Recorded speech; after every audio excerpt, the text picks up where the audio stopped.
Aujourd'hui, nous entamons pour finir cet enseignement dont le thème général s'intitule « Vaincre, venir à bout, écraser, mettre fin à l'agenda ou aux activités de Satan dans nos vies, dans notre communauté, par le moyen de la connaissance. Par la connaissance. » Et j'espère que la première partie t'a très béni. Aujourd'hui, nous finissons cet enseignement, tu seras davantage béni. Je n'aurai peut-être pas le temps de te donner autant de portions bibliques, c'est-à-dire autant d'écrits que d'habitude, à cause du temps. Il y a beaucoup de choses que je vais te donner, il y a beaucoup de choses que je vais te dire aujourd'hui. Au-delà de ce que tu notes, au-delà de ce que tu mets dans tes cahiers, bien aimé, j'aimerais simplement que tu notes ceci. C'est la deuxième partie de l'enseignement. La deuxième partie s'intitule « Contrecarrer les agissements des ténèbres ».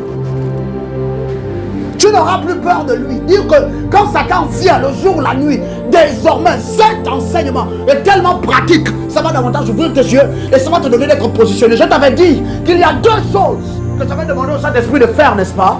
La première chose, c'était de nous délivrer de la peur de façon définitive et permanente. La peur de Satan, la peur du noir, la peur des ténèbres, la peur de ce qu'on ne connaissait pas encore, la peur de Satan qui pouvait façonner contre nous, la méchanceté des hommes là, la virulence du mal de Satan contre nous. La première des choses là, je crois que par la fin de la première partie de notre enseignement, cette peur là a maintenant été sectionnée de ton cœur. Alléluia. La deuxième chose que le Saint-Esprit va faire aujourd'hui, et je t'assure qu'il va faire cela parce que je le lui ai demandé, c'est ceci. Le Saint-Esprit qui te délivre de la peur va t'équiper et va t'armer pour devenir quelqu'un qui combattra les œuvres de ténèbres et qui rapportera seulement des victoires. Amen. Et je prie, je prophétise sur ta vie qu'à partir d'aujourd'hui, tu deviennes toi aussi quelqu'un qui détruise les œuvres de ténèbres. J'insiste et je le redis, hein, à partir d'aujourd'hui, prie avec plus d'efficacité. Prie, atteins tes cibles. Prie, démantèle Satan. Démantèle son monde. Désorganise le monde des ténèbres autour de toi. Amen. Merci Jésus-Christ. Partout où tu iras, tous ceux qui agissent aussi ou interagissent avec le monde surnaturel sauront, sentiront les vibrations qui émaneront de ta vie de prière, de ton hôtel de prière. Alléluia. Contrecarrer, annihiler les œuvres de ténèbres. Tu sais, il est bon de prier pour révoquer, pour annuler, pour détruire, pour bloquer. Il est bon de prier pour frustrer les œuvres de ténèbres. Mais si tu ne connais pas comment, ou si tu n'apprends pas à identifier dès le départ la forme que prendra les œuvres de ténèbres, et à côté de la forme, si tu n'arrives pas à identifier depuis l'origine, quand tu sens les choses depuis ton esprit ou dans ton esprit, contre quoi Satan est en train de travailler, d'œuvrer en ce moment, contre quoi il est en train de militer là, dans les chaudrons de la sorcellerie, bien aimé, ce sera difficile pour toi et pour moi de remporter des victoires. Pourquoi? Parce que la Bible nous donne d'apprécier le fait que tu es né de nouveau quand tu es rempli de l'esprit et que tu parles en langue. Là, je peux t'assurer ta vie de prière. Si tu passes seulement le temps à prier en langue, tu pries dans la langue des anges, tu pries dans la langue de l'esprit, tu as 100% de victoire. Cependant, tu ne sais pas pourquoi tu pries toujours. C'est seulement ça la différence. Mais combien de frères et de sœurs aujourd'hui dans le corps de Christ prient en langue, sont déjà loin de l'esprit. Donc tu vois que c'est un déficit, n'est-ce pas? Mais à côté de ça, donc, le Saint-Esprit qui nous rend aussi sages a prévu le moyen convenable pour désormais donner aux hommes qu'il est en train de oindre, auxquels il a confié un agenda bien précis, où il a confié des instructions, des pensées bien précises, bien arrêtées, au sujet de leur vie, au sujet de la vie de quiconque vient à rentrer en contact avec eux, au sujet de leur communauté, au sujet des nations. Alléluia. Il faut juste que tu apprennes, à discerner l'œuvre des ténèbres contre toi, et deux, il faut que tu apprennes à déterminer contre quoi Satan est en train de travailler.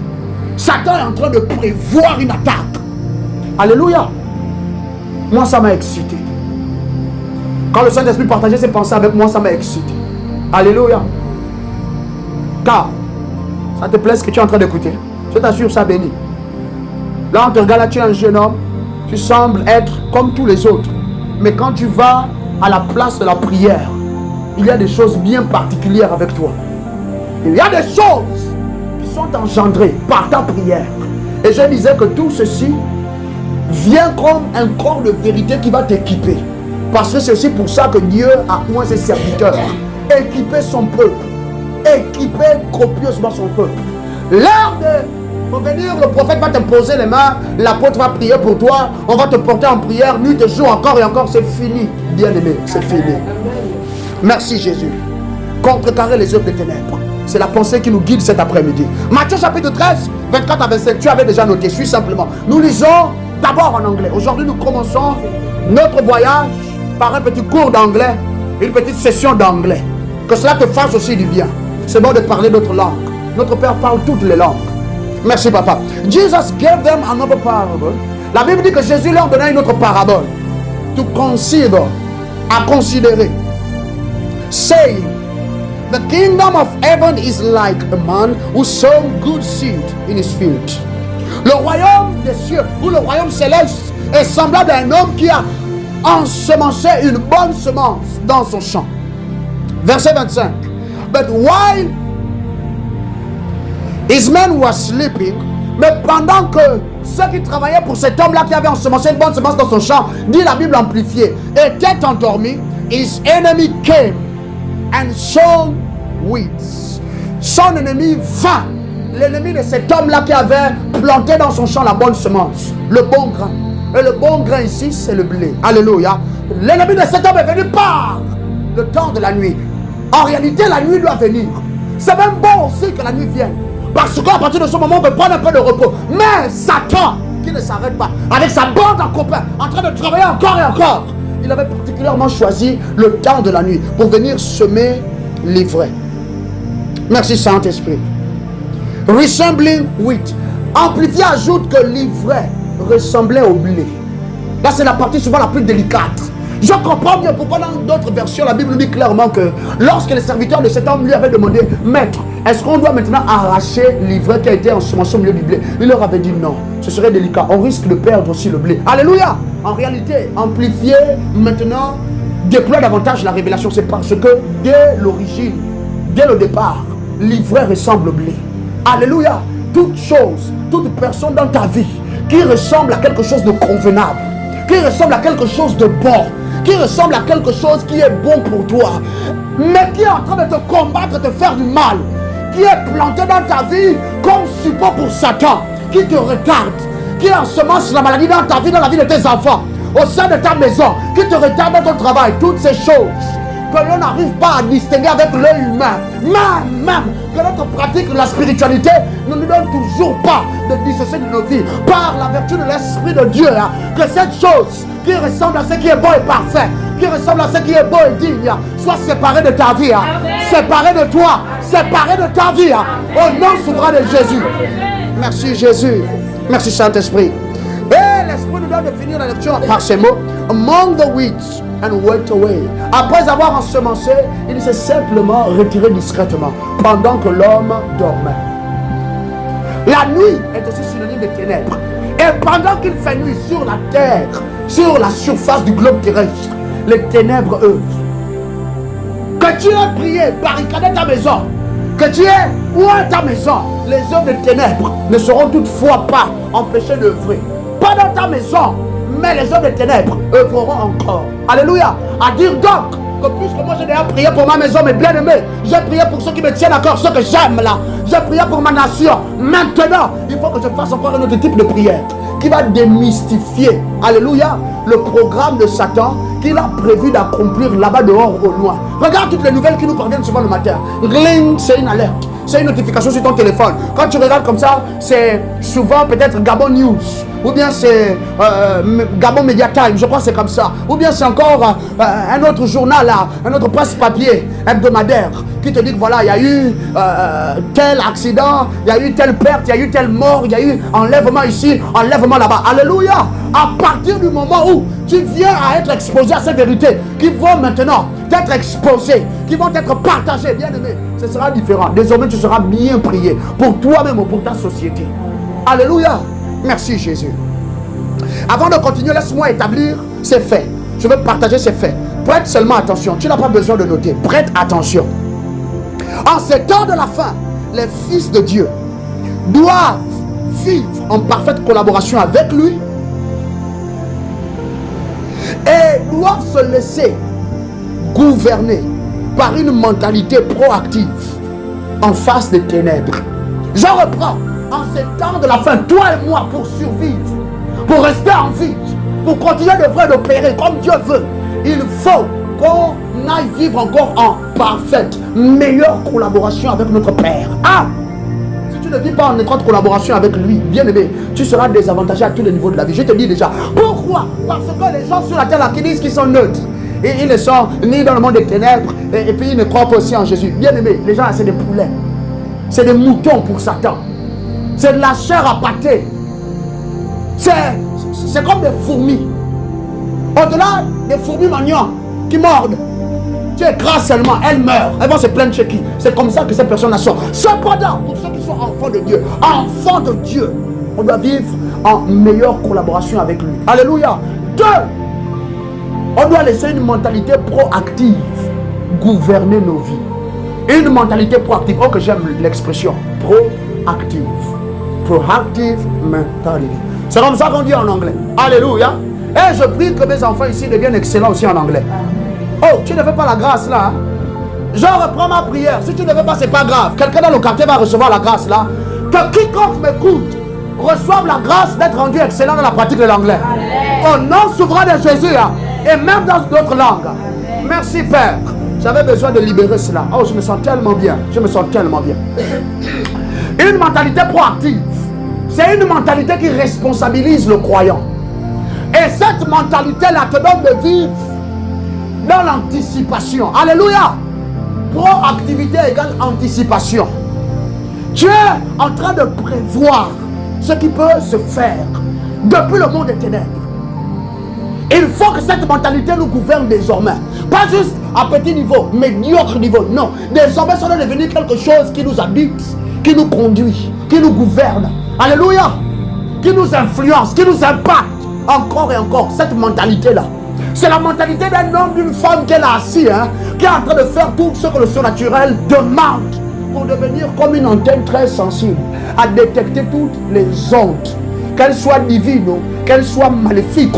Il détecte, elle détecte ça. À cause de quoi? À cause de l'intégrité de la parole que je lui ai donnée, qu'il a écripée, et maintenant, il prend plaisir à prier. Alléluia. Maintenant, la prière est devenue quelque chose d'encore plus agréable. Oh, merci Saint-Esprit. 1 Timothée, chapitre 2, verset 14. 1 Timothée, chapitre 2, verset 14. Adam n'a pas été trompé. Alors que la femme fut trompée et par là se rendit coupable d'une transgression. Alléluia. Adam, notre père, n'a pas été trompé. Mais c'est son épouse qui avait été trompée. Un homme intègre, un homme digne de ce nom, prendra la faute, prendra la limite, la faiblesse de sa compagne, de son épouse, et il dira que c'est lui qui a fauté. Alléluia. J'ai été beaucoup pédé la première fois que j'ai lu le passage de Genèse où il disait que c'est la femme que tu m'as donnée. Alors que c'est lui qui était en train de crier là-bas, qu'il avait besoin de quelqu'un qui était semblable à lui. Alléluia. Moi, je ne ferai pas cela. Alléluia. Pour mes enfants, que ce soit d'ordre spirituel avant tout et par-dessus, et si j'ai la grâce d'en faire aussi biologiquement, mais toi tu es déjà là, hein, j'assumerai toujours la part de faiblesse, la part de manquement de vous tous devant le Seigneur. Alléluia. Et s'il le faut, par la grâce de Dieu, même devant les hommes. C'est ça qu'un père, c'est ça qu'un époux, c'est ça qu'un aîné, qu'un leader doit faire. Alléluia. Anyway, j'avais juste besoin de planter cette information également dans ton esprit. Pourquoi est-ce qu'on doit vivre, gouverner, non seulement par une mentalité proactive, mais dans une étroite collaboration avec le Père? Parce que, à compter de maintenant et désormais, Satan donne seulement le meilleur de lui. Satan donne seulement le meilleur de lui. Et si Satan peut donner le meilleur de lui, c'est au travers de la sagesse ancienne. Alléluia. Tu te souviens, n'est-ce pas? Le serpent ancien, c'est comme ça que la Bible l'appelle, n'est-ce pas? Quand moi je lis la Bible, il n'y a que 3 catégories de personnes que la Bible réfère ou qualifie d'anciens ou d'anciennes. 3 catégories seulement. La première, c'est notre papa. Lui, c'est Elohim, le Dieu de tous les temps. Alléluia. La deuxième catégorie de personnes, ce sont les saints en Christ. En l'occurrence ici, les apôtres. les anciens. Les anciens. La troisième catégorie de personnes, c'est Lucifer. À-t-il que quand on parle d'ancienneté, ça a à voir avec un degré de maturité, un degré de poids, il y a une mesure, il y a une connaissance, il y a une consistance avec ces personnes-là, ces catégories de personnes qui sont classifiées comme anciennes. Bien aimé, quel que soit le cours de la vie, Lucifer est l'une d'entre elles. Fais attention. Et la sagesse là qu'il a déployée là-bas, est-ce qu'il a dit que vraiment vous ne devez pas manger? C'est aujourd'hui ce qu'il est en train d'utiliser. La manière dont Satan combat le genre humain, en particulier les bien-aimés. Je parle des fils de lumière. Bien-aimés, c'est différent qu'avant. C'est différent qu'avant. Nos pères n'avaient pas exceptionnellement une vie de communion avec Dieu. Mais c'est le cas pour toi et pour moi. Nos pères n'avaient pas l'esprit qui résidait en eux. Je prie que l'esprit m'accorde aussi la grâce de te prêcher ce message. Ce message-là s'intitule l'ère de la grâce. Tu vas mieux comprendre. Ils n'avaient pas ces opportunités-là. Donc, Satan pouvait attaquer, gaspiller. Bref, c'était sans trop d'efforts. Bien sûr, il devait fournir aussi des efforts, mais pas comme il doit fournir aujourd'hui. Tu connais le temps et la dextérité, le minutie, la sagesse, le savoir-faire que ça prend pour transformer quelque chose de satanique, diabolique, en quelque chose de divin. Tu connais?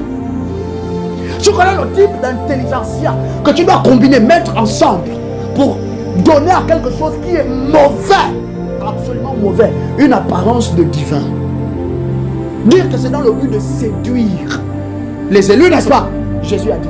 À cause de ça, on va arriver à un point où Satan va tellement déballer encore et encore son savoir-faire dans l'entreprise de la tromperie, la séduction, là, que même les élus, amis, seront séduits. Quelqu'un est béni? Merci Saint-Esprit. Je vois les visages sont sereins, il n'y a plus la peur. Merci Jésus. Une mentalité proactive. Pose ta main droite sur ta tête. Pose ta main droite sur ta tête et prie comme ceci. Père, par ton esprit en moi, révolutionne ma manière de penser. Au nom souverain de Jésus, déclare la prière. Déclare la prière. Déclare la prière. Déclare la prière. Déclare la prière. Seigneur Père, par ton esprit en moi, révolutionne ma manière de penser. Révolutionne, impacte au nom souverain de Jésus-Christ. Les hommes, les femmes que tu nous as appelés à devenir, je ne serai pas séduite.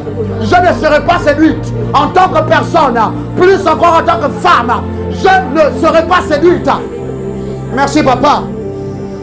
Au nom souverain de Jésus, nous avons prié. Merci, que Dieu t'accorde cela. Une mentalité proactive. Proactive. Deuxième fait que j'établis avec toi. N'importe où Dieu ne règne pas, Satan règne là-bas. Je veux seulement que tu le saches, apprécie-le. Et par dire Dieu ne règne pas, n'importe où Dieu ne règne pas, la Bible dit pourtant, il est Dieu, il est omniprésent. Dieu est partout à la fois. Mais quand on dit, ou quand la Bible dit que Dieu ne règne pas à cet endroit, on fait simplement référence au fait que son autorité n'est pas reconnue et confessée à cet endroit-là. Là-bas, c'est Satan qui règne. Oh, papa Joël, ça veut dire que... Donc, c'est mon oncle là, Nicolas. Puisque bon, c'est un homme bon.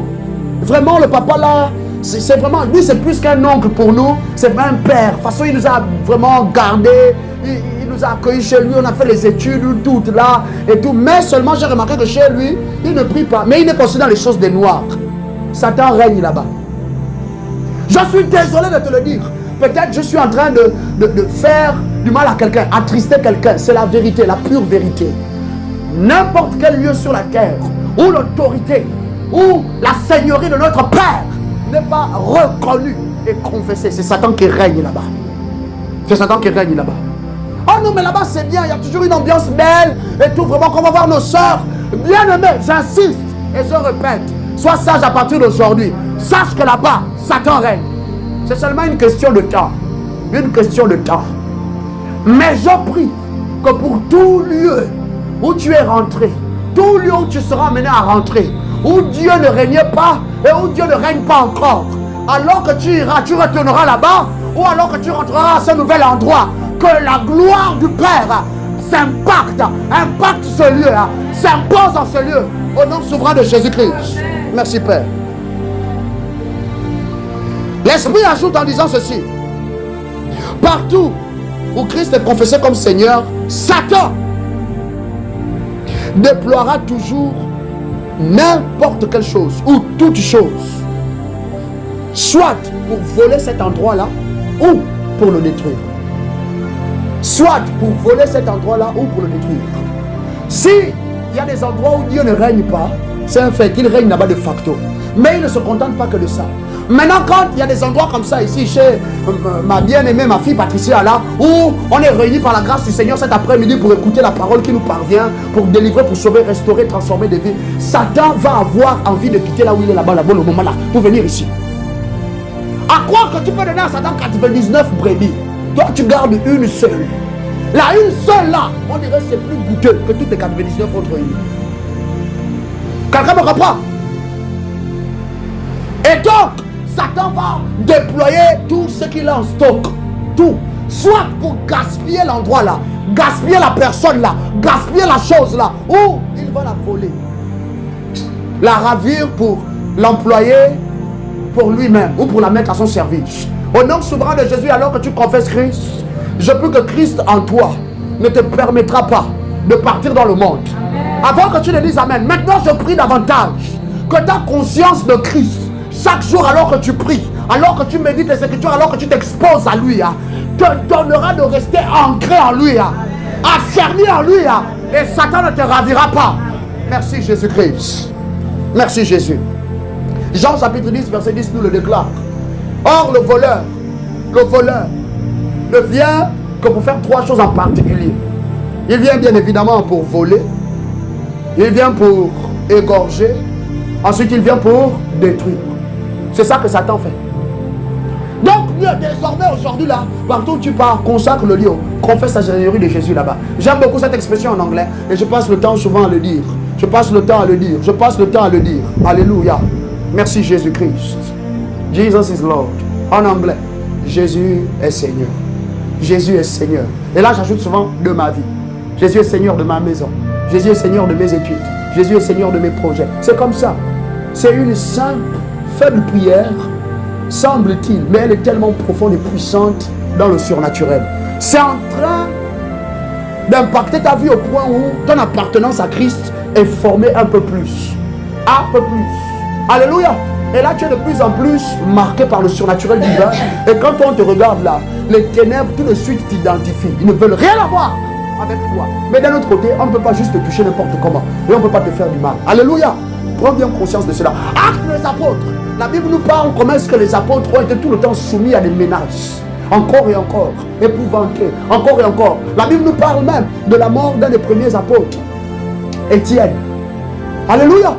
La Bible nous parle de la mort des autres apôtres, encore et encore. Les uns ont été décapités, d'autres ont été sciés en deux, d'autres jetés au lion, d'autres, ils ont été livrés au feu, consumés, littéralement vivants. D'autres, on les a balancés dans des grosses casseroles d'huile bouillante. D'autres, ils ont été crucifiés. Alléluia. C'est ça là que Satan est en train de faire. Déjà là-bas, et il le fait encore aujourd'hui. Donc, une mentalité proactive. Merci Saint-Esprit. Troisième et dernier fait que je partage avec toi, avant d'établir nos fondements cet après-midi. Le monde des ténèbres ne connaît aucun repos, ne s'accorde aucun congé. Non, papa, là j'ai trop travaillé. Je pense que les congés c'est bien mérité. Alléluia, gloire à Dieu pour toi. Va prendre le congé. Mais je te prie, à l'école de l'esprit, il n'y a pas de congé. Ça, c'est une des choses que beaucoup d'enfants de Dieu là, on passe le temps à faire. C'est une erreur qu'on passe le temps à commettre. Comme tu as les congés sur le plan professionnel, là aussi, non, là vraiment, je vais d'abord me reposer. Les jeûnes, vraiment, là c'est bon. Les retraites, là je vais un peu enjoy vraiment avec ma famille. Alléluia! Il est possible d'enjoy avec ta famille, de jouir du bon temps, des bons moments avec ta famille, mais de rester concentré, de rester consacré, de rester à la prière, de rester à l'étude biblique, de rester à la consécration de soi à Dieu. Alléluia! Aucune pitié et n'épargne personne.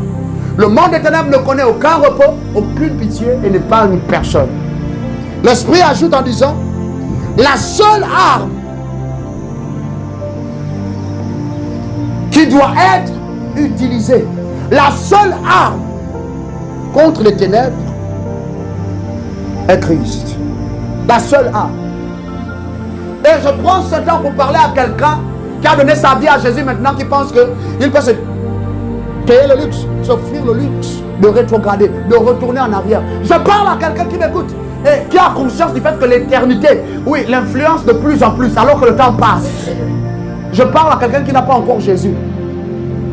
À moins que tu ne finisses par confesser Christ, tu vas être gaspillé par Satan. Sauf intervention divine. Et nous prions pour toi qu'il y ait intervention divine, que tu ne sois pas gaspillé. Et pour toi qui as déjà Jésus, fais attention, tu peux perdre Jésus.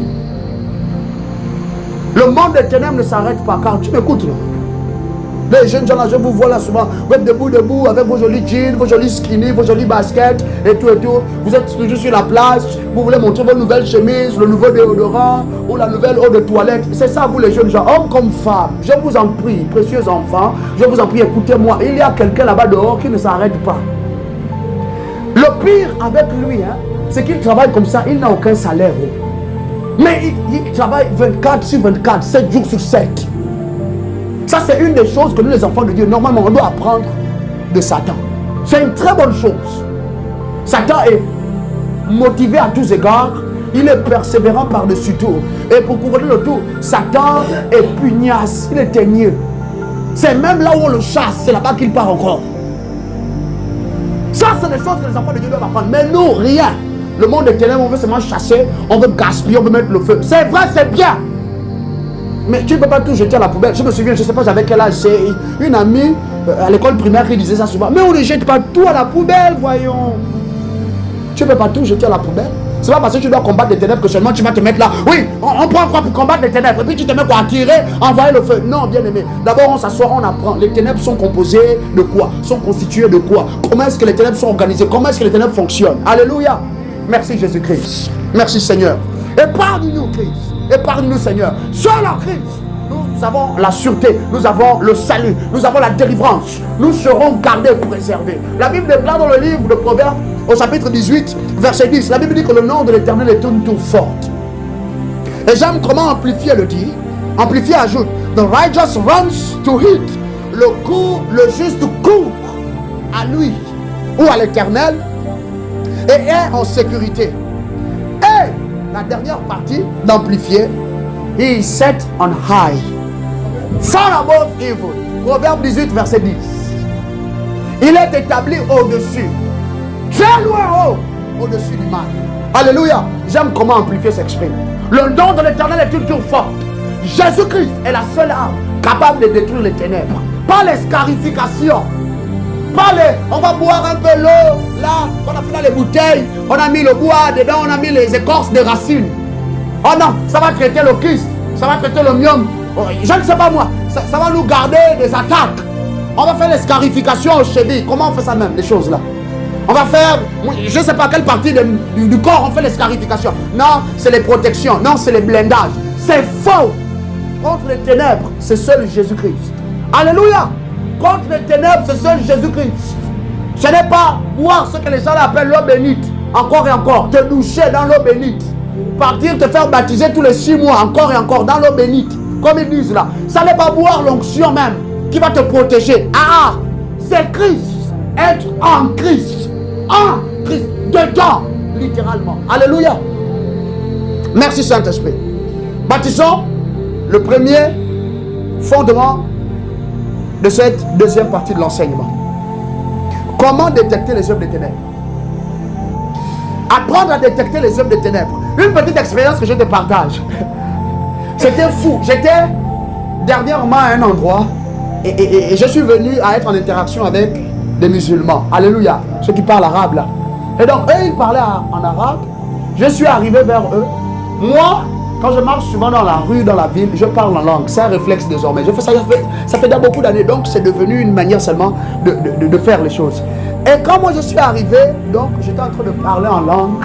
Je marmonnais, je ne parlais pas audiblement, dire à haute voix. Lui, il était en train de parler en arabe. Il attrapait leur Tesla, hein? Chapelet. Merci beaucoup. Ça aussi, c'est le chapelet? Ok, merci beaucoup. Dieu vous bénisse. Donc, quand je me suis approché de lui, bien aimé, la réaction qu'ils ont eue, ils étaient à deux. Ils m'ont regardé et ils se sont genre prosternés comme ça pour me dire bonjour. Alléluia. C'est la première fois que ça m'arrivait. Le truc c'est qu'ils m'ont dit bonjour dans leur langue arabe et j'ai compris. Et ils n'ont pas dit que bonjour. Oh, merci Jésus-Christ. Et c'est quelque chose de particulier. Quand tu es assis dans le transurbe là, et il y a des choses qui se font. Soudain, quelqu'un commence à pleurer. Soudain, quelqu'un commence à parler fort. Soudain, je ne sais pas moi, le chauffeur se met à conduire, il accélère soudainement, brutalement. Bien-aimé, aujourd'hui, je vais t'apprendre comment est-ce qu'un enfant de Dieu apprend à détecter les œuvres des ténèbres. Comme un détecteur de métaux, toi là, par ta personne assise quelque part. Peu importe l'atmosphère dans laquelle tu vas être désormais inséré, tu sauras reconnaître les œuvres des ténèbres. Rapidement. Rapidement. Merci Jésus-Christ. Mais avant, considérons le livre de 2 Corinthiens chapitre 2 verset 11. Tu peux prendre la référence. La Bible déclare dans 2 Corinthiens chapitre 2 verset 11, afin de ne pas laisser Satan prendre l'avantage sur nous. Nous connaissons en effet fort bien ses intentions. Nous savons que Satan a des intentions. La plupart du temps, là, il fait comme s'il était absent. Il fait comme s'il n'était pas au milieu de nous, alors qu'il est là. Mais nous avons appris à reconnaître ses intentions. Ça, c'est fort. Il y a beaucoup de milieux, beaucoup de terrains spirituels. On part seulement, on prie, on pompe la prière, on envoie le feu. Mais on ne nous a jamais appris à reconnaître ce qui est des ténèbres. Jamais. Alléluia. Donc toi aussi désormais, sois maintenant intronisé à ce degré de connaissance. Merci Saint-Esprit. Premier moyen, par quoi est-ce qu'on apprend à détecter? On apprend à reconnaître les œuvres des ténèbres. Premier moyen, en pratiquant la prière avec les intentions, de remplir notre esprit de la lumière divine. Et deux, de garder infructueuse toute chose contenue et appelée à se manifester dans le temps. Merci Saint-Esprit. Gardez toute chose qui est dans les entrailles du temps, infructueuse, maintenant et tout le temps, appelée à se manifester au cours du temps. Toutes les choses qui sont non conformes à la volonté de Dieu, nous ajoutons cela. Je n'ai pas dit non conforme avec mes désirs. Nous n'avons pas dit non conforme avec mon projet là. Non conforme avec ma décision que j'ai déjà prise. Non conforme avec la volonté de Dieu. Et nous savons tous les deux que le Père a des projets bons, glorieux, dignes, merveilleux pour toi et pour moi, au-delà même de ces descriptifs. Alléluia. Donc, tout enfant de Dieu, à partir d'aujourd'hui, comment est-ce que je peux détecter, être emmené ou parvenir à reconnaître que là, dans le coin, dans l'atmosphère là, dans la maison là, non, ici on se trouve, à bord de ce véhicule, il y a des choses diaboliques qui sont en train d'être faites ou qui sont en train d'être préparées. Alléluia. Je dois prier. Plus seulement prier, juste comme on fait souvent, rendre grâce, adorer Jésus. Je dois prier maintenant, demandant que la lumière divine remplisse mon esprit. Remplisse mon esprit. Parce que plus la lumière divine remplit ton esprit, plus ton esprit va devenir sensible aux ténèbres. Quelqu'un me comprend? Ça semble tellement simple pourtant, mais la majorité, la multitude d'enfants de Dieu, on ne connaît pas ces choses. Mais je prie que par cet enseignement, le Saint-Esprit amplifie cette vérité. Oh, merci Jésus. Tu dois prier. Prier, quand tu vas à la prière, tu dois allouer un temps spécialement à la prière, pendant la prière. Dire que Père, remplis mon esprit de plus de toi. Remplis mon esprit, remplis mon homme intérieur de plus de ta lumière. Père, submerge-moi. Père, environne-moi de toutes parts. Père, déborde-moi. Luc chapitre 9 au verset 29. La Bible déclare ceci. Jésus a emmené les disciples sur la montagne, mais il a pris 3 en particulier, il les a menés encore un peu plus loin. Et la Bible déclare que là devant eux, au milieu des choses qui étaient en train de se passer, Jésus s'est mis à prier. Alléluia. Et la Bible du Sommeur déclare à cet endroit que pendant qu'il priait, son visage changea d'aspect et ses vêtements devinrent d'une blancheur éblouissante. Dis-moi bien aimé, à partir de ce moment-là, quelle ténèbre pouvait se tenir devant la présence de Jésus? Même si, simplement, humainement parlant, les ténèbres pouvaient s'approcher de lui. Mais à ce point-ci, alors qu'il est en train de prier, il devient rayonnant, resplendissant de lumière et de gloire. Quelles ténèbres peuvent encore se tenir dans sa présence? C'est la même chose avec toi. C'est ça que le Saint-Esprit veut désormais que tu fasses. Alors que tu le fais à la maison, tu n'es pas particulièrement en train de chercher les ténèbres, non. Tu es en train de focaliser, tu es en train d'emmagasiner de la lumière spirituelle dans ton esprit. La lumière spirituelle. La lumière spirituelle, ça peut venir par mesure de vérité. La lumière spirituelle, ça peut venir par mesure d'illumination, par mesure de révélation. La lumière est en train d'être emmagasinée, stockée dans ton esprit. Stockée dans ton esprit 2 jours, 3 jours, 4 jours, 5 jours. Alors que là même c'est la période de la vacance. Tu es à la maison, tu es tranquillement assis. Tu es en train de prier, emmagasiné de Dieu dans ton esprit. Bien-aimé, le 7e, le 8e jour, quand tu sors, va au milieu des hommes. Tu verras comment tu vas te sentir. Alléluia. Ah, Saint-Esprit. Ah, Saint-Esprit.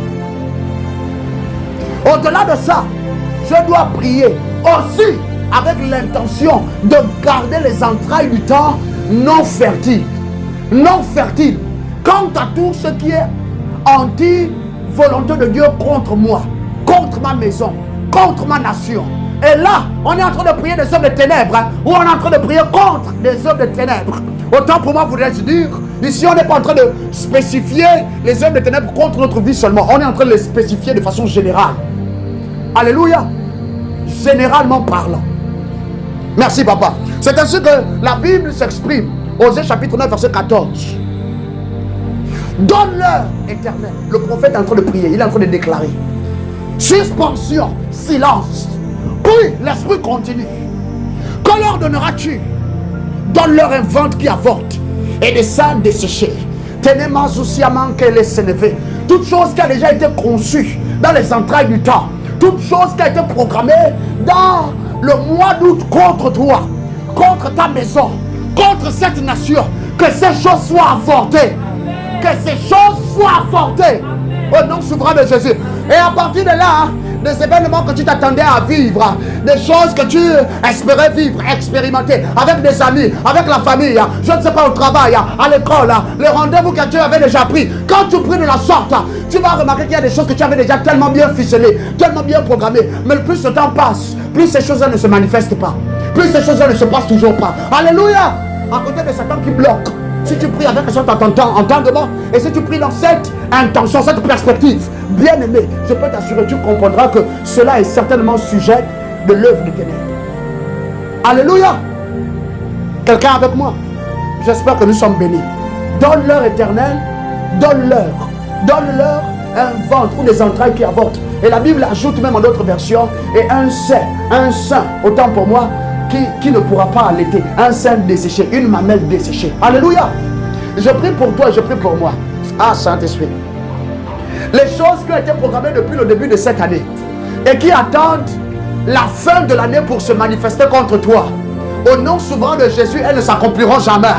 Qu'elles soient avortées. Tout avorté au nom de Jésus. Quiconque est ici avec moi, Saint-Esprit, quiconque m'écoute, on a emmené ton nom chez les marabouts. On a emmené ton nom chez les tradis praticiens. Tu n'en es même pas au courant. Et tu ne sais même pas ce qui se passe. Au nom de Jésus, par ma main tendue vers toi, que la puissance de Dieu soit libérée. Ordonne au temps de combattre ces choses. Ordonne au temps de combattre ces choses. Au nom souverain de Jésus-Christ. Merci Père. Merci Papa. C'est le premier moyen pour devenir un détecteur des œuvres de ténèbres. Un détecteur. Tout de suite, tu vas détecter les œuvres de ténèbres. Tout de suite, ce qui n'est pas de Dieu, les atmosphères, les ondes, les énergies, les esprits, tu vas détecter. Ton esprit va réagir d'une manière particulière. Quelqu'un est béni, n'est-ce pas? Deuxième moyen pour parvenir à détecter les œuvres de ténèbres.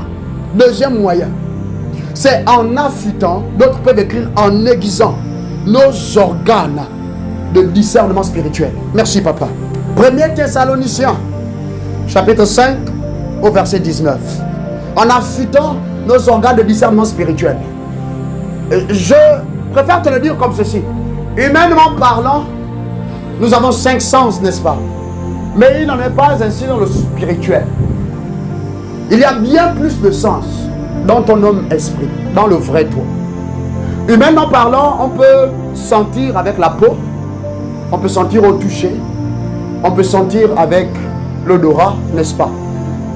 Même avec notre ouïe, aussi avec la langue.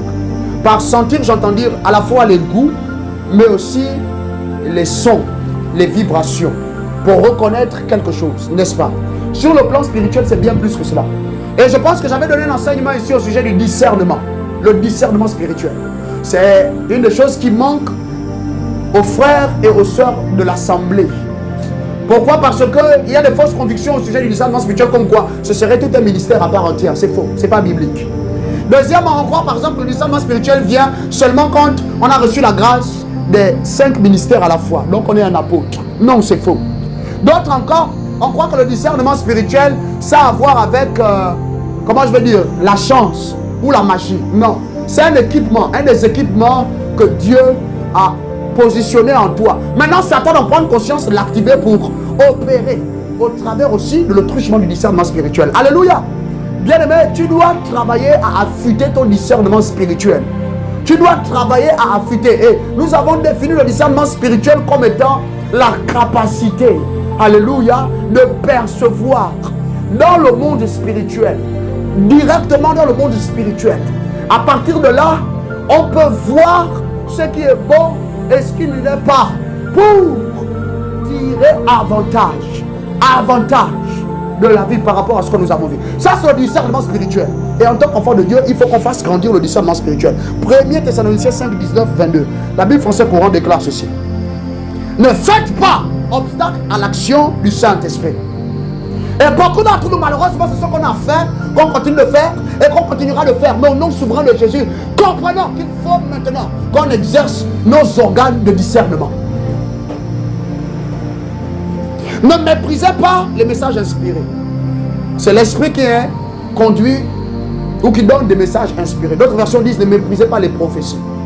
Alléluia. Toute prophétie que tu as entendue, que tu as reçue, à laquelle tu as cru, même à laquelle tu n'as pas cru, mais qui est d'une manière ou d'une autre en train de vrai contre toi, je prie que par l'esprit de la prophétie, cette prophétie soit contrecarrée, que par le sang de Jésus, elle soit révoquée, que ces effets cessent de se faire sentir dans ta vie. Amen. Merci papa. Verset 21 ajoute, mais examinez toutes choses. Mais examinez toutes choses. Alléluia.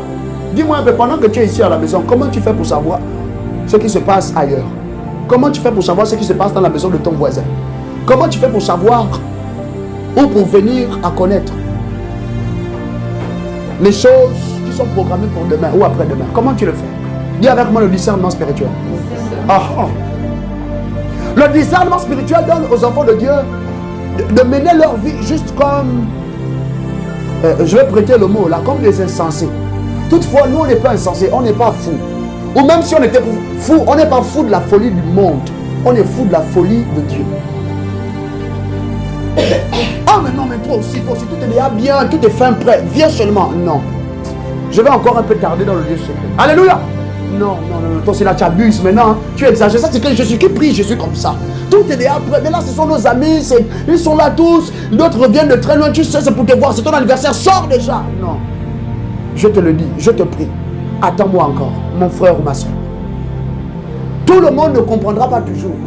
Et je te prie, adhérer à ce mode de vie doit te donner d'assumer le fait que les gens te regarderont comme quelqu'un qui est toc-toc maintenant. Alléluia. Mais tu dois apprendre à faire confiance au Saint-Esprit, avoir le courage de te laisser guider par ce que tu ressentiras. À compter de ce jour, reçois la grâce d'activer le discernement spirituel. Amen. Maintenant, grandis par la mesure du discernement. Amen. Grandis dans le discernement. Amen. Et vis désormais aussi par le discernement. Amen. Merci papa. Troisième et dernier moyen pour apprendre à détecter les œuvres de l'esprit. Les œuvres des ténèbres en particulier. Quelqu'un est béni, j'espère. Merci papa. En observant l'habitude de consacrer n'importe quelle chose qui nous appartient à Dieu. Merci précieux Saint-Esprit. Prendre l'habitude de consacrer ce qui est à nous à Dieu. Tout ce qui est à nous à Dieu.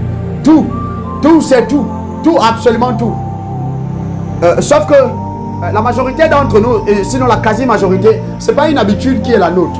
Comment est-ce que tu vas consacrer le téléphone à Dieu? Le téléphone qui est entre mes mains, ce n'est pas que pour moi seul, c'est aussi pour lui. C'est aussi pour le Saint-Esprit. Dedans, c'est bourré de révélations qu'il me partage. Alléluia. Mais ça là, ça a été consacré. C'est des pratiques qui sont désormais les miennes, ça fait plusieurs années maintenant. Mais la quasi-majorité des enfants de Dieu ne savent pas que pour apprendre aussi à détecter ce qui est maléfique dans notre environnement, il faut dédier ce qui est à nous à Dieu. Que Quelqu'un peut venir dans l'intention de voler ou de te voler. Quelqu'un d'autre va venir dans l'intention de te voler de façon maléfique, de manière maléfique. À dire, il va prendre l'énergie dans la chose, spirituellement parlant, et il va remplacer l'énergie par quelque chose de maléfique. Et toi, quand tu vas venir, tu vas continuer de l'utiliser. Voilà qu'un maléfice est arrivé. Est-ce qu'on me comprend? C'est la raison pour laquelle il faut qu'on consacre tout ce qui est à nous à Dieu. À partir de là, je peux t'assurer, il y a des frères, hein, la maison dans laquelle tu habites, consacre-la à Dieu. Il y a certains de tes frères, membres de la même famille, frères, sœurs, je ne dis pas que c'est comme ça, hein, mais je dis seulement certains d'entre nous dans nos familles, là, tu vas remarquer que avant que tu n'aies eu à consacrer la maison, il venait tout le temps, ou la sœur là venait tout le temps. Mais depuis le jour que tu as consacré, tu n'as même pas eu besoin de prier pour chasser après, non? Seigneur, je ne veux plus que les gens viennent chez moi n'importe comment. Eux-mêmes, ils ont arrêté de venir. Qu'est-ce qui fait ça? Alléluia. Tu te souviens, je t'ai dit ici que les œuvres de ténèbres sont façonnées dans le secret, n'est-ce pas? Et c'est dans le cœur de l'homme. Pour affermir ça ou dans l'homme. Si l'homme devient maléfique jusqu'à un point, un père de famille sera capable de violer sa fille de 8 ans, ensuite la déliper. Ou encore de violer sa fille de 8 ans et puis de l'offrir à un gros serpent qu'il garde chez lui. Pareil avec une femme, pareil avec des frères. Alléluia.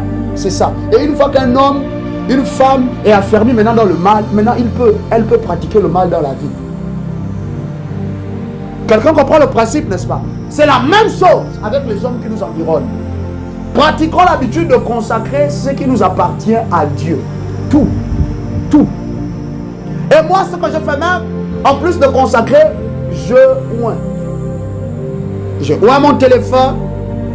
Et si tu es quelqu'un qui me côtoie de manière proche, tu vas remarquer que moi, avec mes appareils, je mets du temps avec eux. Ils ne se perdent pas. On ne les vole pas. Du moins, on ne les vole plus. Alléluia. Et quand tu donc observes cette habitude, ça devient une de tes coutumes. Maintenant, tout ce qui vient dans ta main, tu consacres cela à Dieu. Et tu sais, consacrer, c'est quoi? C'est simplement mettre à part pour l'usage permanent de Dieu. Dieu peut se servir de cette chose-là. Bien aimé, dis-moi comment est-ce que ta maison-là, c'est Dieu qui s'en sert. Les ténèbres vont venir habiter dans ta maison. Comment est-ce que ta maison là, Dieu réside avec toi là-bas? Et puis un frère, une soeur qui passe le temps autant pour moi à danser les danses traditionnelles là, à faire les choses, à avaler les choses bizarres. Et tu te rentres en contact avec les anciens, les esprits, les grands-parents. Et puis la personne va venir passer un séjour chez toi seulement comme ça, gratuitement. Mange ta nourriture, souille ta maison. Et puis repart seulement. Ah non, ça là, ça doit s'arrêter dans la vie des enfants de Dieu. Merci papa. 1er Chronique 18:11, la Bible déclare que le roi David consacra à l'Éternel une part de butin, une grosse part de butin. Si tu lis depuis le premier verset de ce chapitre-là, David a combattu contre les Amalécites. David a combattu les Amoréens, il les a tous vaincus. Alléluia. David a combattu le roi Hadadézer, le roi de Tsoba.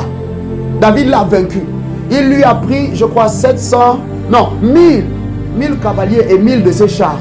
Alléluia. Tout ça, David a collecté ça. Et la Bible nous déclare, ici au verset 11, qu'il a tout consacré à son Dieu, à l'Éternel.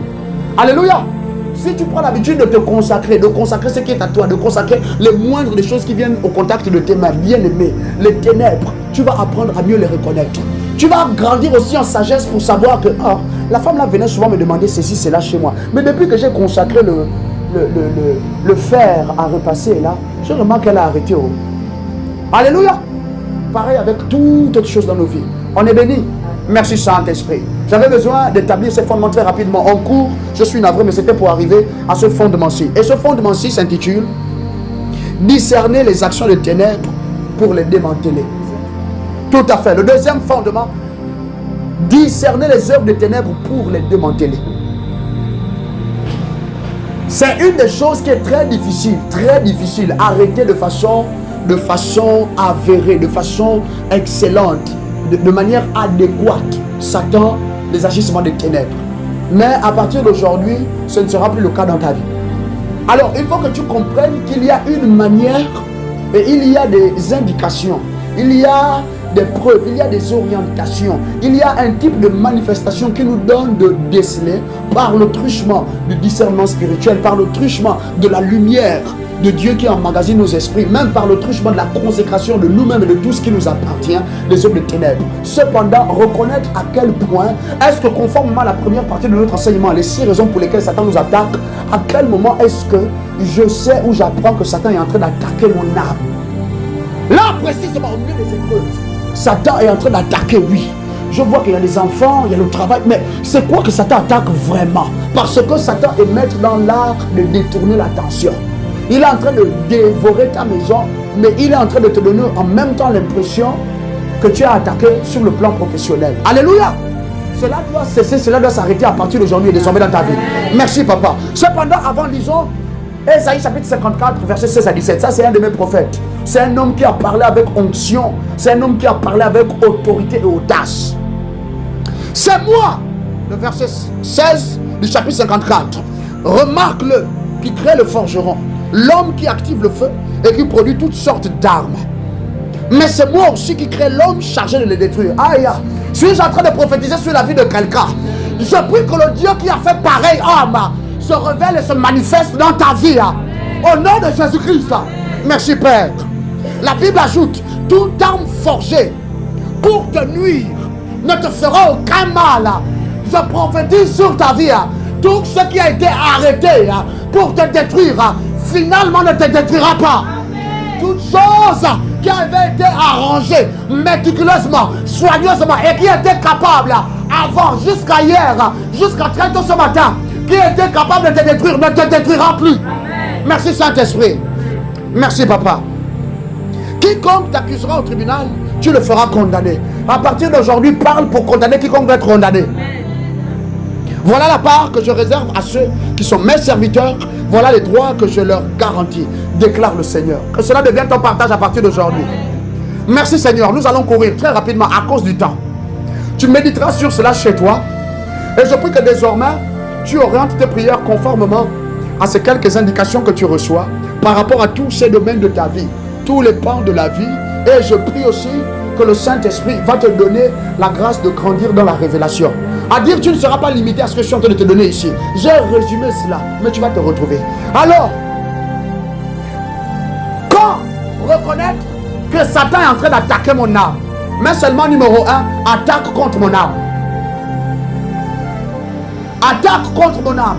Quand est-ce qu'en tant qu'enfant de Dieu, au milieu de la multitude de combats, au milieu de la multitude de résistances, au milieu de la multitude de problèmes, soudain tout est apparu de tous les côtés en même temps. Les enfants, les finances, l'époux, l'épouse, la famille, les parents, la belle famille, sur le plan professionnel, dans le plan des affaires, à partir de quel point, à partir de quel renseignement spirituel, quel type d'information est-ce que je dois pouvoir avoir pour savoir qu'à tel moment Satan est en train de s'en prendre à mon âme? Premièrement, parce que Satan te combat d'abord à cause de la valeur de ton âme. Satan ne regarde pas au fait que tu sois déjà sauvé ou non. Satan attaque le genre humain. Alléluia.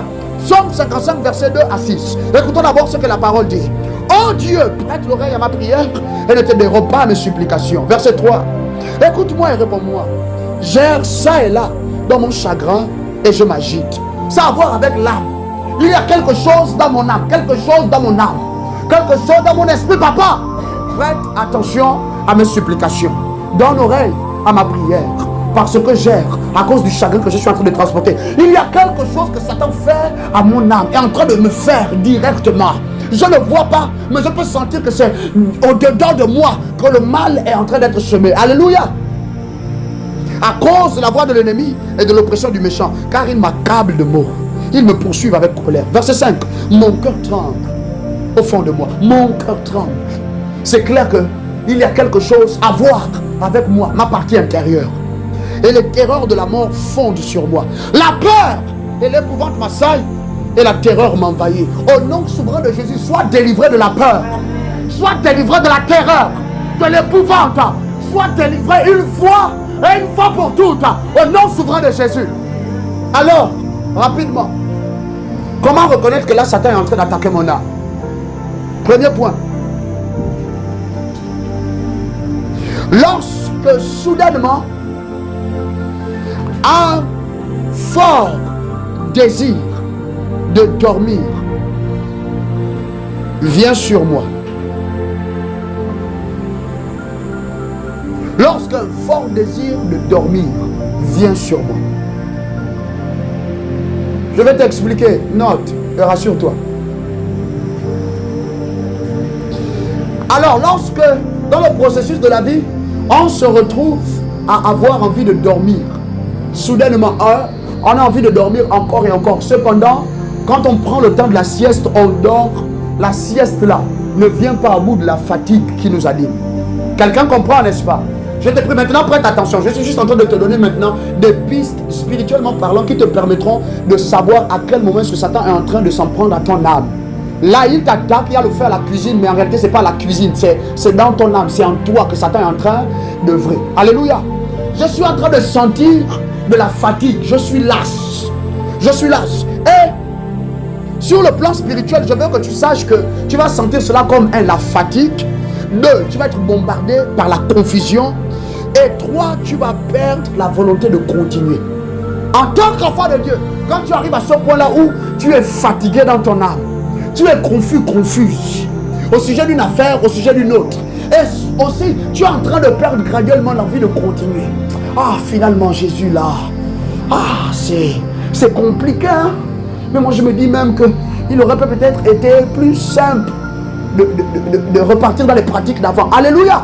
Bien-aimé, en tant qu'enfant de Dieu, quand au milieu des situations que tu vis, c'est ça là qui t'accable. C'est ça qui demeure dans ton cœur. C'est ça qui t'anime. Soudain, tu te mets à penser bizarrement. Soudain, tu es confus dans tes pensées. Sache que à ce moment-là, Satan est en train de s'attaquer à ton âme. On comprend, n'est-ce pas? Merci, Jésus. Deuxième point.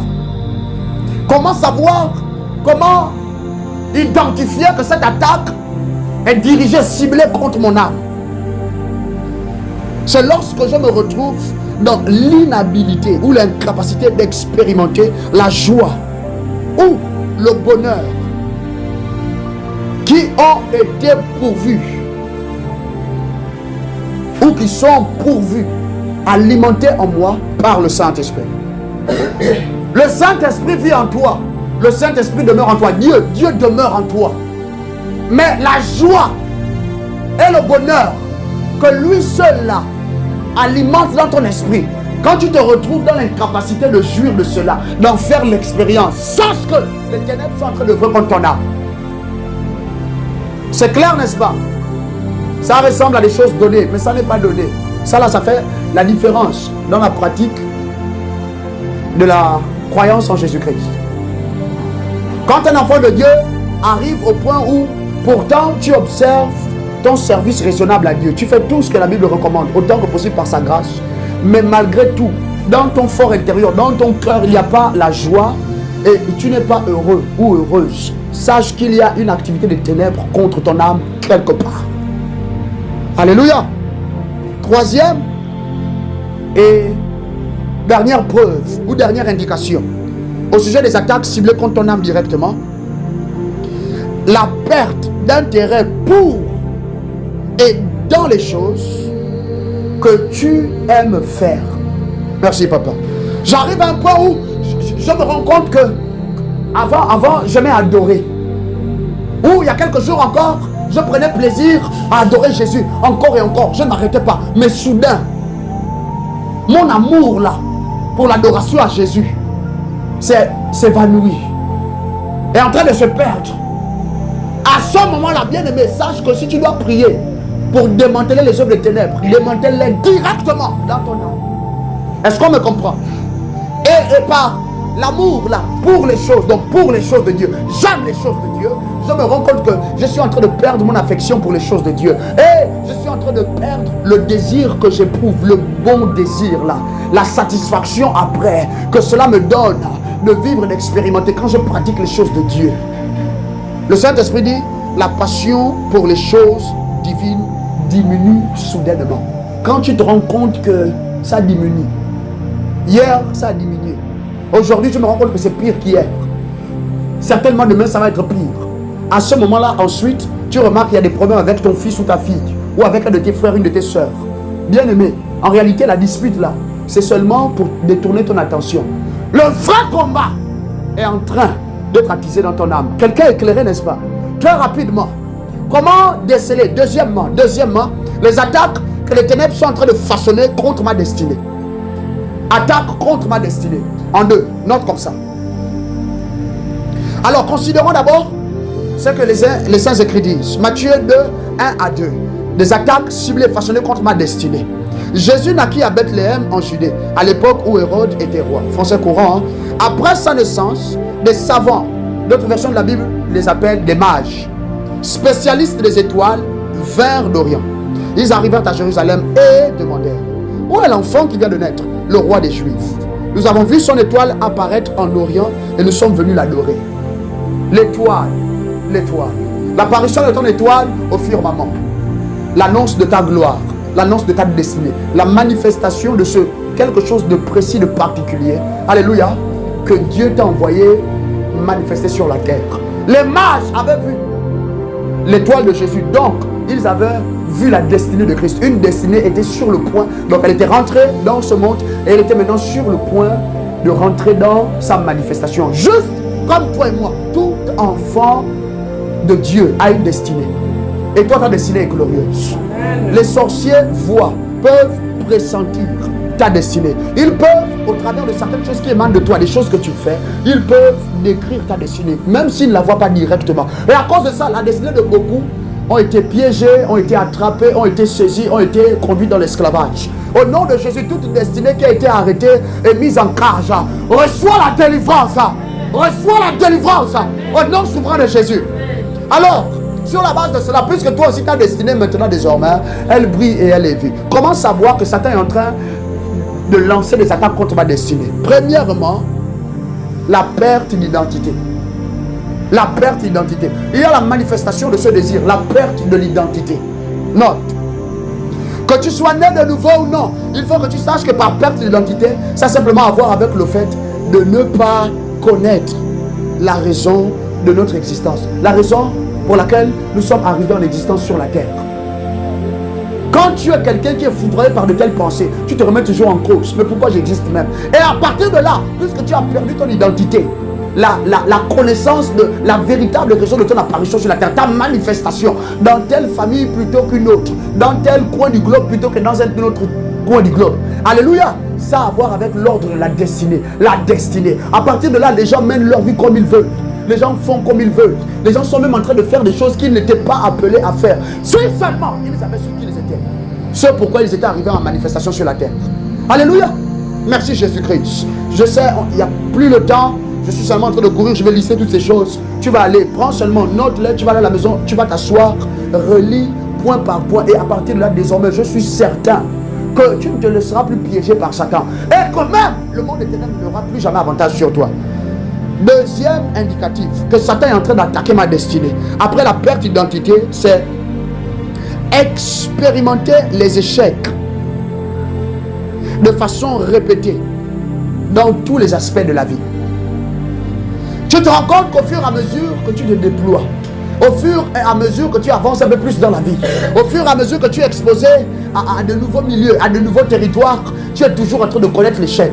Encore et encore, encore et encore. Satan n'attaque pas seulement ta vie. Satan attaque un domaine bien précis de ta vie. Et ce qu'il est en train d'attaquer dans ta vie, c'est ta destinée. Quelqu'un comprend, n'est-ce pas? Merci Jésus-Christ. Troisième et dernier indicatif par rapport aux attaques que Satan est en train d'engendrer, enclencher contre ta destinée. Mais à partir d'aujourd'hui, ta destinée sortira victorieuse. Des attaques ciblées contre elle, des attaques prévues contre elle, ta destinée en sera victorieuse. Tu accompliras la destinée que Dieu t'a envoyé accomplir sur la terre. Amen. Recevoir la honte, l'opprobre et la régression après les efforts que nous faisons dans la vie. Alors tu te rends compte aussi qu'après avoir subi une formation, après avoir entendu parler de ceci, de cela, tu as bâti de la connaissance de manière excellente dans un domaine bien précis ou même dans un autre, mais tu te rends compte que maintenant que tu as eu le courage de pratiquer les efforts, de combiner des efforts, à la fin c'est la honte, c'est le pauvre, même c'est la rétrogradation ou encore la régression. Tu es diminué, tu as bien commencé, tu as commencé d'une manière quand même excellente et acceptable, mais 2 ans après, même 2 ans c'est loin, 6 mois plus tard, Tu t'en veux, mais tu t'en veux amèrement. Pourquoi est-ce que finalement je me suis lancé dedans? Alléluia.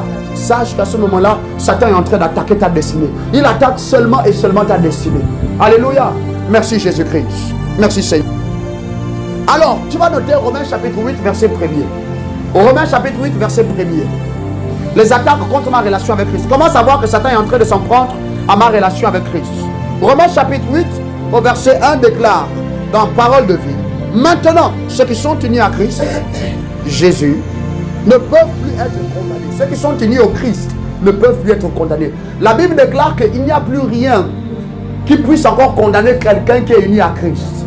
Alléluia. Mais Satan ne regardera pas ce que les écrits disent. Il va malgré tout attaquer ta relation avec Christ. Alléluia. Merci Jésus-Christ. Il y a un potentiel tellement formidable qui vient avec respect à notre union à Christ. Je n'ai pas le temps de t'en parler, le temps est passé déjà. Et même je suis certainement déjà en train d'empiéter dans ton temps. Il faut que tu rentres. Saint-Esprit, aide-moi Saint-Esprit. Alors, de manière rapide, comment est-ce que je décèle que Satan s'en prend à ma relation avec Christ? 1. Lorsque mon amour, ma passion pour Jésus et la valeur qu'il a dans mon cœur commence à diminuer. Lorsque mon amour, ma passion pour Jésus et toute la valeur qu'il a dans mon cœur commence à diminuer soudainement. Soudainement, je me rends compte que tout mon amour pour Christ, ma passion de Jésus, diminue. J'ai beau prêter attention au fait que ça diminue. Donc, je dois tout faire pour rehausser cela. Mon niveau d'amour pour lui, mon niveau de passion envers Christ, la valeur qu'il a à mes yeux dans mon cœur. Mais rien n'y fait. Il semblerait que rien n'y fait. Plus même j'ai fait des efforts, alléluia, pour me relever, pour prier, me rapprocher de Christ, plus cela diminue encore plus. Sache que à ce moment-là, les ténèbres sont en train d'attaquer ta relation avec Christ. Deuxièmement, lorsque prioriser la conquête des âmes et servir les intérêts de Christ cesse de faire partie de ma vie quotidienne. Tu es quelqu'un qui a été appelé à servir Christ, mais soudain, pour surtout ceux-là qui savent faire des introspections, ceux-là qui savent regarder à leur vie spirituelle, ceux-là qui savent faire des examens d'eux-mêmes, encore et encore, s'examiner. À quel point suis-je avec Jésus? Tu te rends compte soudain, oh mon Dieu, ça remonte à quand la dernière fois que j'ai parlé de Christ à quelqu'un là-bas dans le transport en commun, dans le taxi-bus, je ne sais pas, à l'arrêt de bus, je ne sais pas, à la sortie du travail, je ne sais pas, le long du chemin, je ne sais pas, à l'école, en classe. À ce moment-là, il faut que tu saches que si jamais la réponse c'est, ça fait très longtemps, Satan, depuis tout le temps là, est en train de travailler contre ta relation avec Jésus. Il est en train de travailler. Deuxièmement, lorsque tu te rends compte que servir les intérêts de Jésus, ça ne fait plus partie de ton quotidien. Tu sors, tu mènes tes activités, tu accomplis tes projets, tes programmes et tu rentres à la maison. Tu sors, tu fais cela encore et encore, tu rentres à la maison. Bien aimé, à ce moment-là, sache que Satan est en train de s'en prendre à ta relation avec Jésus. Il voudrait rendre ta relation avec Jésus comparable à quelque chose de vaniteux, comparable à quelque chose qui est indigne de la louange, indigne des soins de Dieu. Pourquoi est-ce que Dieu doit continuer de te préserver? Pourquoi est-ce que Dieu doit continuer de te visiter? Pourquoi est-ce que Dieu doit continuer, toi, de te faire faveur plutôt qu'à d'autres? Alléluia, puisque tu ne sers plus ses intérêts au quotidien. Au quotidien. Alléluia. Merci Saint-Esprit. Nous poursuivons. Troisième et dernier indicatif. Satan est en train d'attaquer ma relation avec Jésus. C'est lorsque nous devenons incapables de jouir de la victoire que Christ a acquis et rendu disponible pour les racheter à la croix. Alors vient un point où également tu pries, tu observes les ordonnances de notre papa, mais tu te rends compte que la victoire de Christ n'est plus ton expérience de tous les jours. Tu ne vis plus l'expérience de la croix de façon permanente, continuelle, journalière, tout le temps. Alléluia. Il semblerait que la puissance de l'œuvre de Christ se soit évanouie.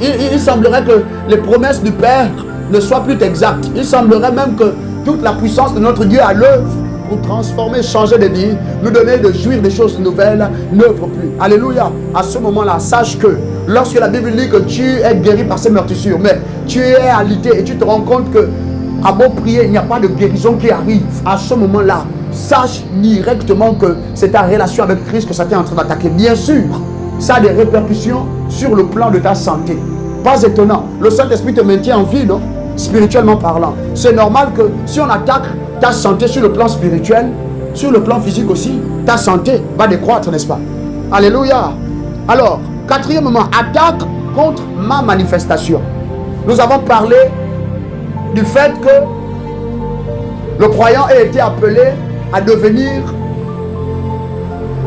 sur quelque chose de bien précis, saint et adorateur, dans tous les cas disciple de Christ. Donc si tu es disciple, tu as été appelé à te manifester, et Satan va engager des attaques, des procédures pour t'empêcher de te manifester. On appelle cela les attaques contre la manifestation. Ça n'a rien à voir avec la destinée. Dire les attaques contre la destinée. Maintenant ici c'est le processus de j'ai fini de travailler dans le lieu secret, j'ai bâti des capacités spirituelles. Maintenant le Père me dit va, manifeste-toi, va, parle-leur de moi, va, prêche l'évangile, va, prie pour les malades, va, chanter, adore, emmène le cœur des hommes à revenir à moi par l'adoration. Alléluia. Des attaques contre ma manifestation. Est-ce que tu veux vraiment comprendre cela aussi? Alléluia. Merci Jésus. Ésaïe chapitre 60 versets 1 à 2. La Bible nous dit, le prophète déclare, lève-toi, brille, car ta lumière arrive et la gloire de l'Éternel se lève sur toi. C'est un fait, c'est une prophétie. À chaque fois que tu lis cela, ça fortifie seulement ce décret-là sur ta vie. Certes, les ténèbres recouvrent la terre et l'obscurité profonde enveloppe les peuples, mais sur toi l'Éternel se lèvera, sur toi sa gloire apparaîtra. Alléluia. Cependant, vient le moment où notre gloire est comme étouffée, n'est-ce pas? Satan, en réalité, s'en prend à ta manifestation. Il veut simplement t'empêcher de te manifester. On comprend, n'est-ce pas? Alors, comment savoir que Satan est en train d'attaquer ma manifestation? Que dans ce moment-ci de ma vie, à ce point-ci, dans cette période de ma vie, maintenant, normalement, je suis censé engendrer des choses par la vertu de l'esprit. Mais pourquoi toujours pas? Pourquoi toutes ces résistances? Pourquoi tous ces empêchements? Premier indicatif que Satan est en train de s'attaquer à ta manifestation dans le Seigneur. Être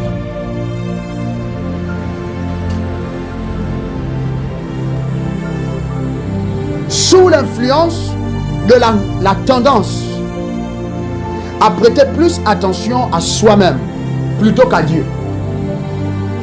À ce point-ci, le Seigneur t'a parlé tant et tant de fois.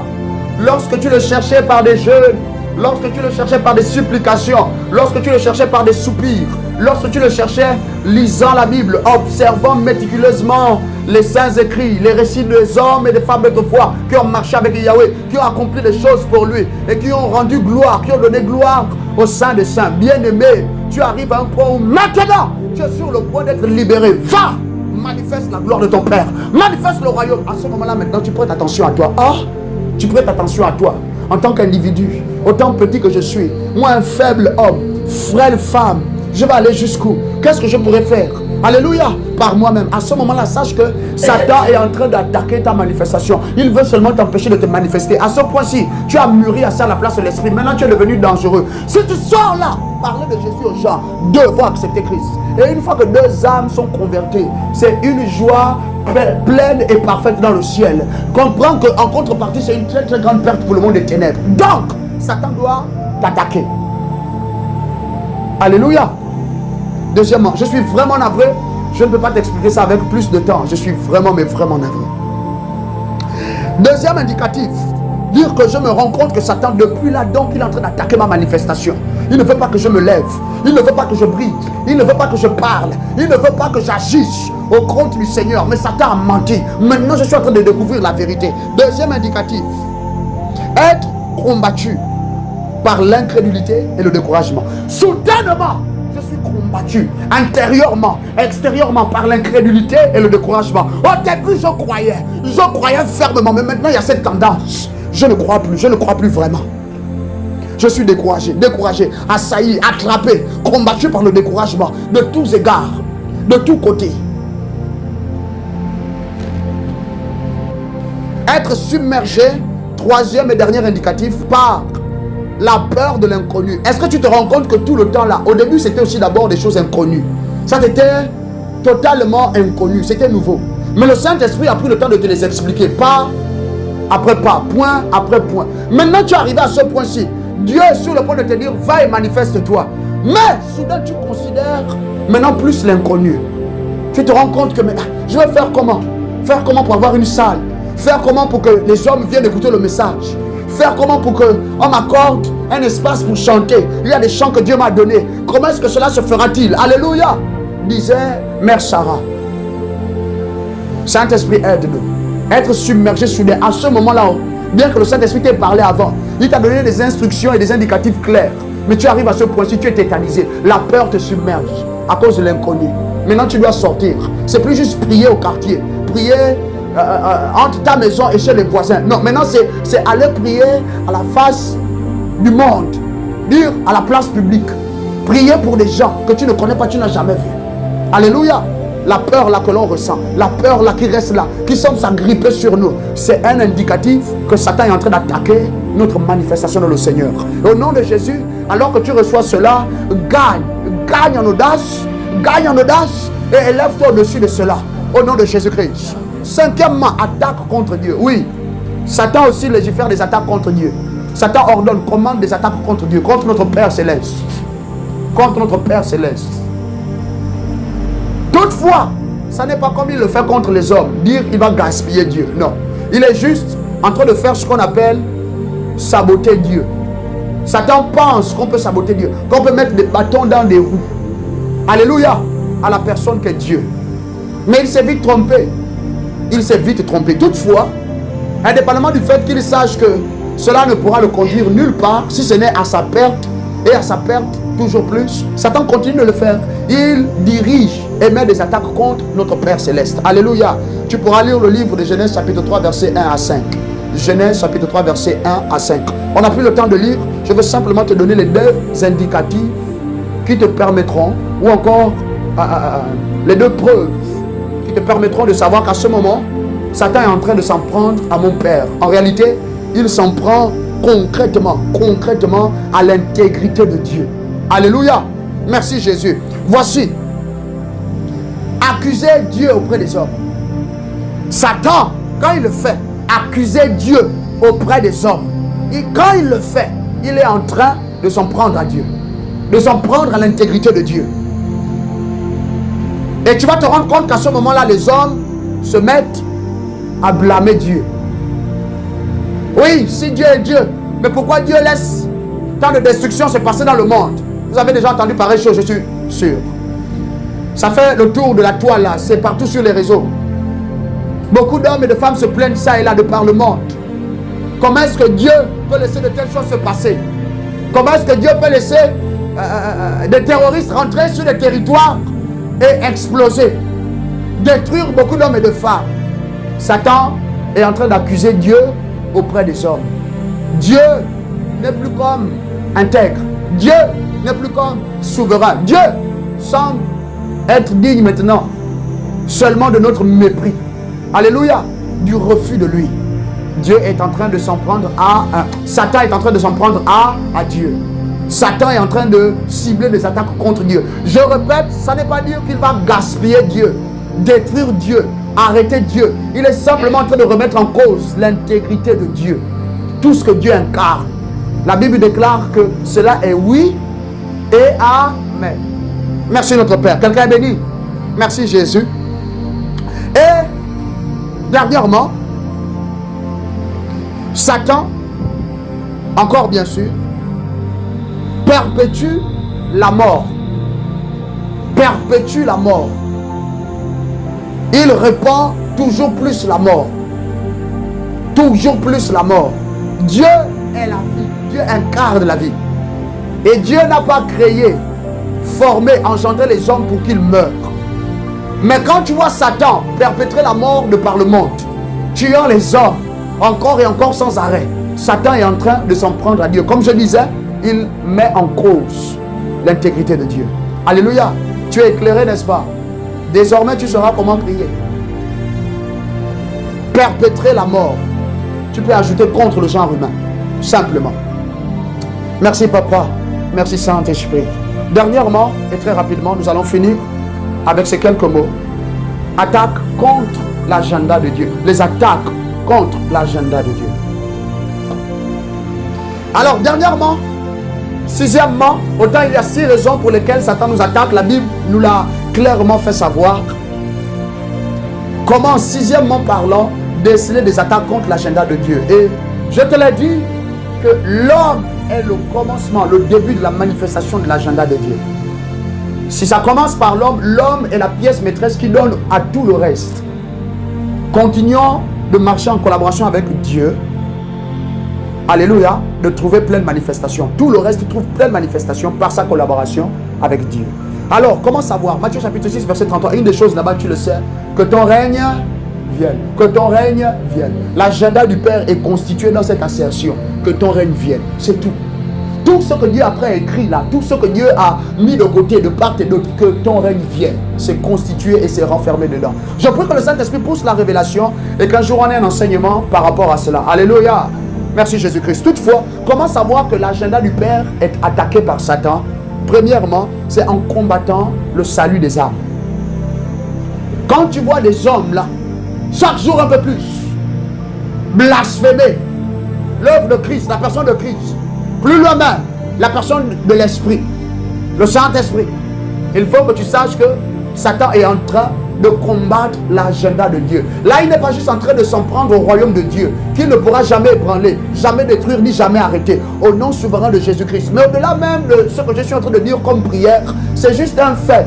Satan ne pourra jamais arrêter le royaume de Dieu, dire dans sa manifestation. Mais Satan peut résister. Alléluia. Il peut résister. Et le premier des indicateurs, dire s'il faut qu'on prie désormais pour que l'agenda du Père trouve pleine manifestation, on doit prier pour plus de salut. Alléluia. Satan combat le salut des âmes. Quand tu vois le salut des âmes être combattu encore et encore, le salut est difficile dans certaines régions. Satan combat là-bas l'agenda de Dieu. Il ne combat pas toutes choses, il combat l'agenda de Dieu. Il gaspille les hommes, il fait ceci, il fait cela. Il mène les hommes à pratiquer des religions. Comme tu vois là sur la terre, là, il combat leur salut. Deuxièmement et dernier indicateur, quant aux attaques contre l'agenda du Père, c'est l'infiltration de ses adeptes au milieu des saints pour les détourner de Dieu par le moyen de la séduction. Alors, Satan a une manière d'agir, Satan a une manière d'opérer. Satan sait qu'il a une possibilité de résister à l'agenda du Père. Et qu'est-ce qu'il fait deuxièmement? Il va mener ses adeptes à être infiltrés au milieu des saints. Ils vont arriver au milieu des fils et des filles de Dieu. Ils vont agir dans le but de les détourner de Dieu, de détourner leur corps de Dieu. Alléluia.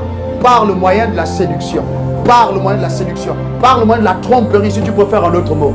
Et je rends grâce au Seigneur de ce que cette parole t'a été partagée, de ce que tu as pris part à ces vérités.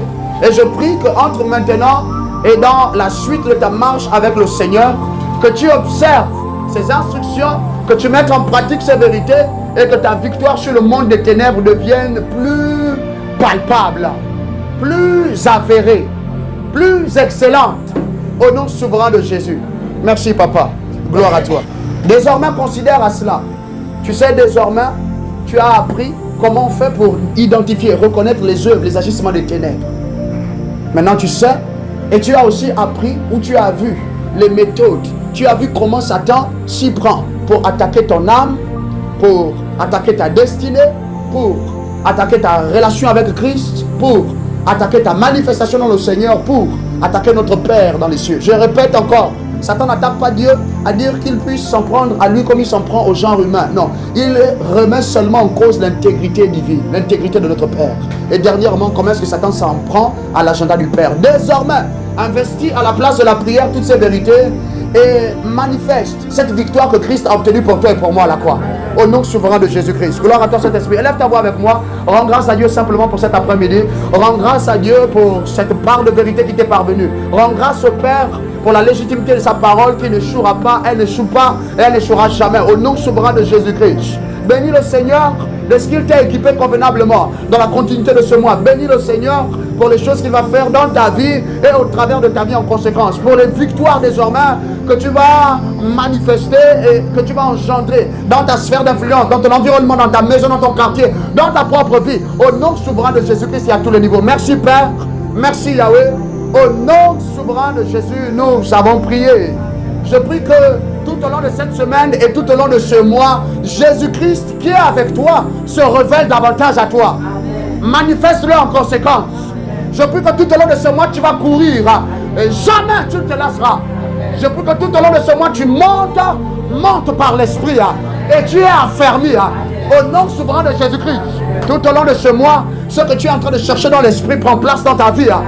Occupe ta vie au nom de Jésus. Que Dieu se glorifie au travers de toi. Que Dieu se révèle aux hommes et qu'il soit en retour glorifié. Merci notre Père et notre Dieu. Au nom souverain de Jésus, nous avons prié. Amen, amen et amen. Partageons la grâce, je te prie. Que la grâce de notre Seigneur Jésus-Christ, l'amour de Dieu le Père et la douce communion du Saint-Esprit soient avec nous de maintenant et à jamais. Amen. Sûrement, le bonheur et la grâce nous accompagneront tous les jours de nos vies et nous demeurerons dans la présence de Jésus de maintenant et à jamais. Amen, amen, amen. Demeure abondamment béni.